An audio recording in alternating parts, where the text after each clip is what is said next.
आप देख रहे हैं डार्क फाइल्स। तो चलिए बढ़ते हैं आज की इस कहानी की ओर। उस रात ऑफिस में मेरा काम खत्म ही नहीं हो रहा था। रात के 10 बज चुके थे पर काम पूरा होने का नाम ही नहीं ले रहा था। दरअसल आज शुक्रवार है और कल से वीकेंड में ऑफिस 2 दिनों के लिए बंद रहेगा, तो बचा कुचा काम आज निपटाने का ऑर्डर है। खैर, मैं फटाफट तेजी से अपना हाथ चलाने लगा। कुछ आधा से 1 घंटा मशक्कत करने के बाद मेरा काम खत्म हुआ, जिसके बाद ज़्यादा देर ना करते हुए मैं फटाफट ऑफिस से बाहर निकला और बाइक चालू करके घर की तरफ चल पड़ा। ऑफिस से मेरा घर यहीं कोई आधा 1 घंटे का रास्ता होगा, पर वो आधा घंटे का सफ़र रात में तय करना किसी पहाड़ चढ़ने जैसा है। असल में यहाँ से मेरे घर के रास्ते में 2 शमशान और एक कब्रिस्तान पड़ता है, जिसे पार करके ही रोज मुझे घर जाना होता है। हालांकि वैसे ये कोई बड़ी बात भी नहीं है, पर मेरे घर वालों का मानना है कि उस रास्ते पर आत्माएं भटकती हैं। हालांकि मैंने आज तक कभी अपनी आंखों से उन आत्माओं को देखा नहीं है और ना ही मैं इन सब बातों पर विश्वास करता हूँ, पर पता नहीं क्यों जब भी देर रात मैं उस रास्ते से गुजरता हूँ तो बदन में एक अजीब सी सिहरन दौड़ जाती है। ऐसी सिहरन जिसे लफ्ज़ों में बयां कर पाना मुश्किल ही नहीं बल्कि नामुमकिन है। खैर, मैं तेजी से बाइक भगाए जा रहा था। रास्ता पूरी तरह से सुनसान और खामोशी में डूबा हुआ था। रास्ते के दोनों बाजू घना जंगल था और उसी जंगल से रह रह कर आ रही थी रात कीड़ों की आवाज़ें, जो कि उस माहौल को और भी ज़्यादा डरावना बना रही थी। बाइक की हेडलाइट की रोशनी के सहारे अभी मैं आगे बढ़ ही रहा था कि तभी अचानक मुझे ऐसा लगा जैसे कोई शख्स एकदम से रास्ते के एक किनारे से दौड़ता हुआ दूसरे किनारे पर गया हो, पर वो शख्स दूसरे किनारे पर जाकर एकदम से गायब हो गया। इतनी जल्दी कि मुझे उसका चेहरा भी नहीं दिखा।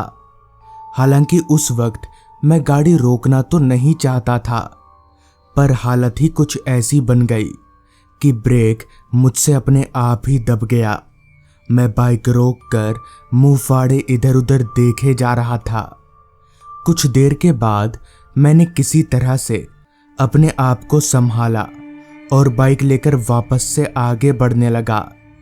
रात हर पल गहराती जा रही थी, जिसके साथ ही साथ माहौल और भी ज्यादा डरावना होता जा रहा था।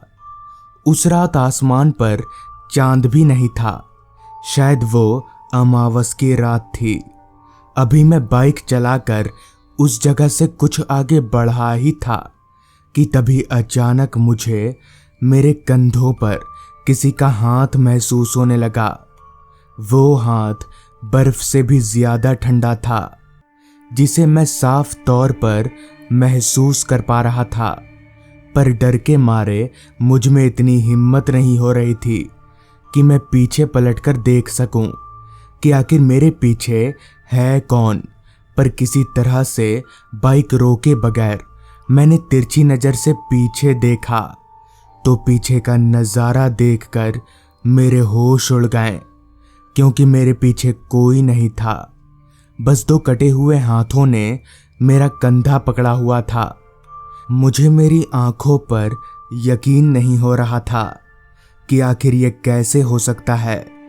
हड़बड़ाहट में मुझे कुछ सूझा नहीं और मैं अपनी बाइक को वहीं छोड़कर भागने लगा। वो दोनों कटे हुए हाथ मेरे पीछे पीछे आ रहे थे। अभी मैं तेज कदमों से दौड़ ही रहा था कि तभी मुझे रास्ते के किनारे शमशान घाट के बाहर एक आदमी खड़ा दिखा। उस आदमी का पूरा शरीर एक चादर से ढका हुआ था। उस वक्त मुझे कुछ सूझा नहीं, जिस वजह से मैं भागता हुआ सीधे उस आदमी के पास जाकर रुका। और इससे पहले कि मैं उस आदमी को कुछ बोल पाता, उसी ने सामने से कहा, जल्दी मेरे साथ आओ। इतना कहकर वो आदमी शमशान के अंदर जाने लगा। मुझे थोड़ा अजीब तो लगा, पर उस वक्त मैं इतना डरा हुआ था कि बिना कुछ सोचे समझे मैं उस आदमी के पीछे पीछे शमशान के अंदर चला गया। शमशान में दाखिल होते ही मैंने जब पीछे पलटकर देखा तो मैं दंग रह गया, क्योंकि वो दोनों कटे हुए हाथ अब मेरे पीछे नहीं आ रहे थे। इतने में ही उस आदमी ने कहा, बच गए तुम, वरना मारे जाते। तो इस पर मैंने कहा, पर वो सब था क्या? इस पर वो आदमी बोला, वो सब एक छलावा था जो इस रास्ते पर हर किसी के साथ होता है। अभी उस आदमी ने इतना कहा ही था कि तभी उसके शरीर पर ढका वो चादर उड़कर जमीन पर गिर गया। तो मैंने जो देखा वो देखकर मेरा दिमाग घूम गया, क्योंकि उस आदमी का पूरा शरीर एक कंकाल की तरह था। उसके बदन में मांस का एक टुकड़ा भी नहीं था। साथ ही साथ उस आदमी की आंखें भी लाल बत्ती की तरह चमक रही थी। मैं समझ गया कि यहाँ दाल में कुछ काला नहीं, बल्कि पूरी दाल ही काली है। और मैं वहां से सीधे अपने घर भाग गया, और इस तरह से उस रात मेरी जान बच गई। पर वो था क्या, ये आज तक समझ में नहीं आया। तो दोस्तों, ये थी आज की कहानी। अगर आपको ये कहानी पसंद आई हो तो चैनल को ज़रूर सब्सक्राइब कर लें। तो मैं आपका दोस्त आर्यन जल्द ही मिलूंगा आपसे ऐसी ही एक कहानी के साथ।